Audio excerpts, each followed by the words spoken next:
collect the money. I mean those sorts of things.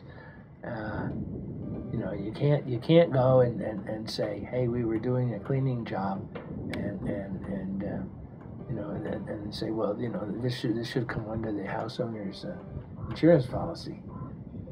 No, that doesn't. You know, that doesn't work very well. But I investigated to see if you could do that, and it wasn't. There were too many overtones. So I never had a minute to think or do things for myself. You know, it was like I didn't have a minute to breathe. So now, you know, I can choose what I want to do. I can, you know, and this is part of the reason it was very hard to meditate in that period. Sure, I get you. Extremely difficult. You know, I mean, we were married for 9 years, I think. So I mean, that was a gap, a meditation gap. But so that was hard. Well, I think the contemplative life requires, yes.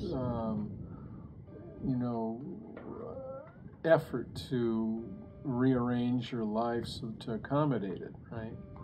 Yeah. And sometimes factors in life make it very difficult to rearrange. It's tough to be a householder and a contemplative at the same time. Yeah. It's I think that's why a lot of people wait until after they've retired. You know, I mean, particularly, you know, in Asia they do.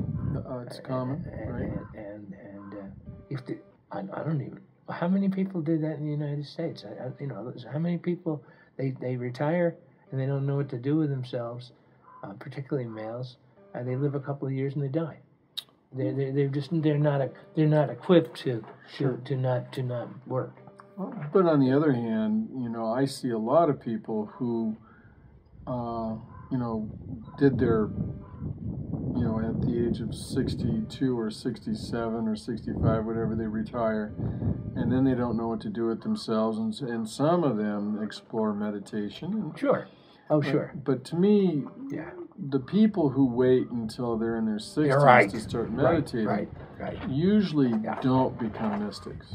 Right. And I think the reason why, and I think there's some youthful energy that needs to be employed early on in the contemplative effort to find success. Yeah. No, it's really hard to work and have a life. It's an impossible situation.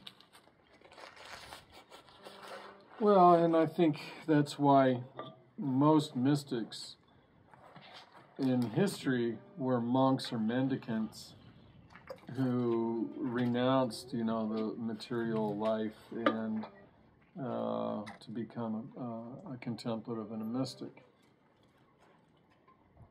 Not all of them were. Kabir and Rumi come to mind, who were householders. Right. Now, I don't know that much about Kabir's home life, but I do know quite a bit about Rumi's home life.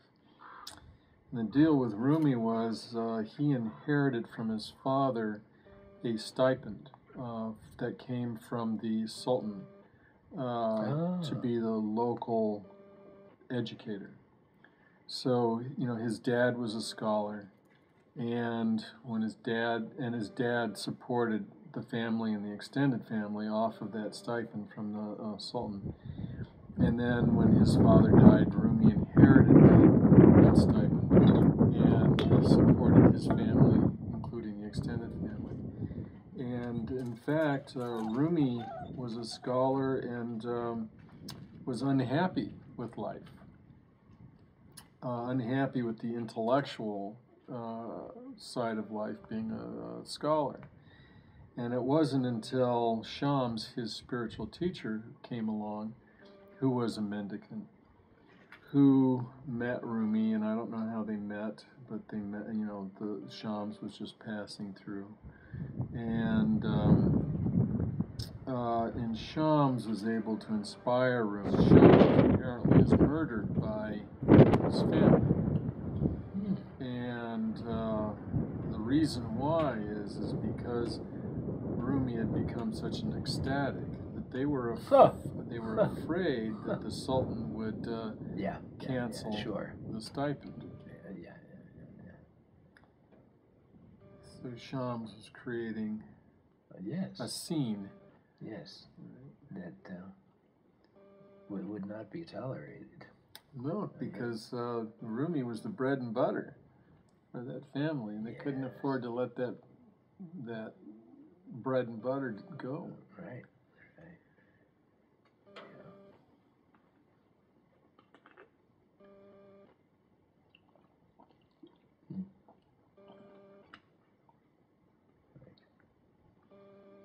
And, you know, if we look at Siddhartha Gautama, you know, he was a prince or something, you know, noble family member. His father was a chieftain. He had it made in the shade as a noble person. Yes. But he gave up all that to become a mystic, and I think the reason why is because, you know, he saw the dysfunctional family system of his family and how it would be really impossible for him to lead a contemplative life unless he left it all behind. And, you know, his journey was, he wandered around India learning, right, studying the contemplative life, and really found no enlightened teachers and became enlightened himself. And I think that's typical for the mystic, is most of the time they're very far between. Like Shams is a mystic, and he helps Rumi to become a mystic. But how many people were illuminated through the work of Shams? All we know about is one, and that's Rumi. There might have been one or two others, but they didn't make it into the record, that's for sure. And I think that's the case for most mystics. Some of them, like Kabir, left a community of people behind. But, when Kabir had both Muslim and Hindu followers, and when he died, they had a big argument about how to take care of his body, right?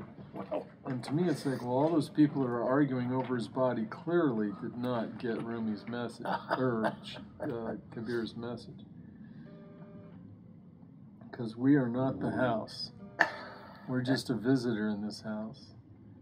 And who cares what happens to the house when we're gone? I don't care.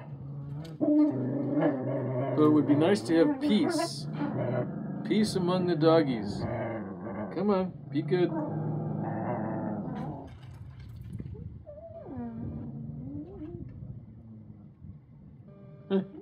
Just like the dysfunctional family system. These 4 dogs. We know it's not fun. It has a fairly strong dysfunctional element, but they stay together. You're right, they do, and that's like the dysfunctional family system. They argue among each other, but they still stick together. Yeah. Oh yeah. Well, they need each other. They're pack animals. Right.